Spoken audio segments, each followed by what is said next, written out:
Dave just hit $94,000 in savings. You're sitting at $187. Same job, same age, same city. You make your lunch every single day. You track every dollar in a spreadsheet. You skip brunches with your friends because you can't justify the spend. You're exhausted from doing all the right things, and you're still broke at 25. Meanwhile, someone you went to high school with, same job, same salary, same city as you, just hit $94,000 in savings. He drinks a $4 coffee every single morning. He's never opened a budgeting app in his life. He hasn't thought about his money in 18 months. So how is that possible? You've been told the answer is in the small stuff, the coffee, the avocado toast, the streaming subscriptions you forgot to cancel. You've been told if you just had a little more discipline, a little more grit, you'd get there. You've been told a lie. Hey, I'm Rob. I'm a regular Canadian, and I spent way too many years doing it exactly the way you're doing it right now. Skipping the small stuff, ignoring the big stuff, wondering every single month why I never felt like I was getting ahead. Then one day, I sat down, ran the actual math, and realized something that genuinely made me angry. Not at myself, at the entire advice industry that had me chasing the wrong number for a decade. If you're tired of feeling behind, hit that subscribe button. I'm going to show you exactly what's happening to your money.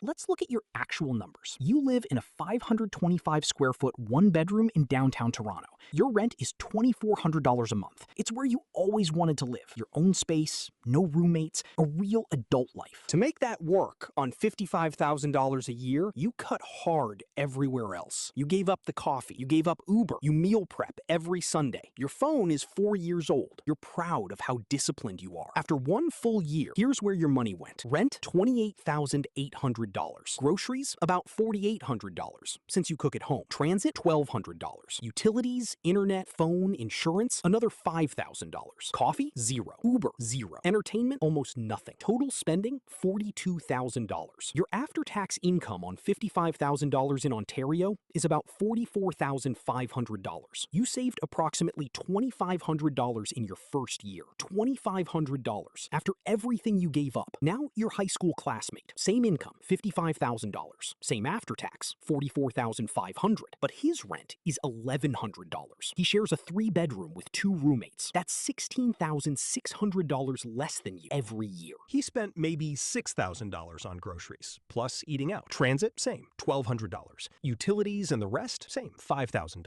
Coffee, let's be generous, $1,650 a year. Uber rides he could have skipped, $1,500. His total spending, $28,500. He saved approximately $16,000 in his first year. Same job, same city, same paycheck, same age. He saved 6 times more than you while drinking coffee every day, eating out, taking Ubers, never once looking at a budget app. You did all the things finance influencers tell young Canadians to do. He did almost none of them, and it wasn't even close. This is where I have to call something out, and a lot of you are not going to like it. The skip your $5 coffee advice has been one of the most damaging pieces of personal finance guidance in the last decade. Not because it's wrong on the math. The math is correct. A $5 coffee every single day really does cost about $1,825 a year. Invested at 8% for 40 years, that really would grow to nearly $475,000. The problem is that it focuses you on a number that doesn't matter, while ignoring numbers that do. Here's what's actually happening when someone tells you to skip the coffee. They're giving you the easiest possible advice, something you can do today that feels like progress. They're conveniently avoiding the conversation about the decisions that actually determine your financial life, where you live, how much you pay for transportation, whether you automate your savings. Those conversations are uncomfortable, so the advice industry settled on coffee instead. It's safe, it's small, it changes almost nothing. Let me show you the 3 decisions that actually move the needle. Lever 1, housing.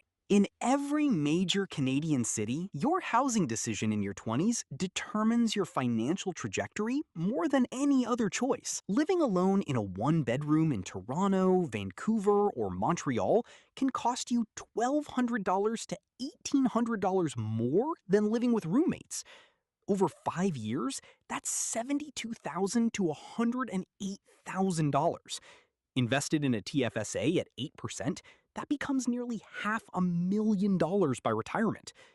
Roommates feel like a step backward when you're 25, but 3 years of roommates can buy you 40 years of financial security. Lever 2, transportation. Canadians under 30 own cars at a rate they cannot afford. The average monthly cost of car ownership in Canada in 2026 runs $900 to $1,200. Payment, insurance, gas, maintenance, parking. If you live in a major city with transit, taking the bus and using car share for big trips saves you $700 to $1,000 every month. Over 5 years, that's $42,000 to $60,000. Plus, the car you didn't buy isn't losing 15% of its value every year. Lever 3, the automated paycheck. You save what's left at the end of the month. Your classmate pays himself first. When his paycheck hits, $1,000 automatically transfers to his TFSA. He never sees that money. He budgets around what's left. The TFSA, tax-free savings account, a Canadian account where your investments grow without ever being taxed, gives him a place to put that money where it grows without any tax drag. In 2026, every Canadian who's been eligible since 2009 has $109,000 of total contribution room. Most Canadians use it as a high-interest savings account. He uses it as a wealth-building machine. Fast forward 5 years. You're 30, still doing everything right by the influencer playbook. Still in your one bedroom, still skipping the coffee, still meal prepping every Sunday. Your net worth at 30, approximately negative $2,000. $4,000 in savings, $6,000 in credit card debt from a couple of rough months when your car broke down. Your classmate is also 30, lived with roommates for 4 of those 5 years, still drinks coffee every morning,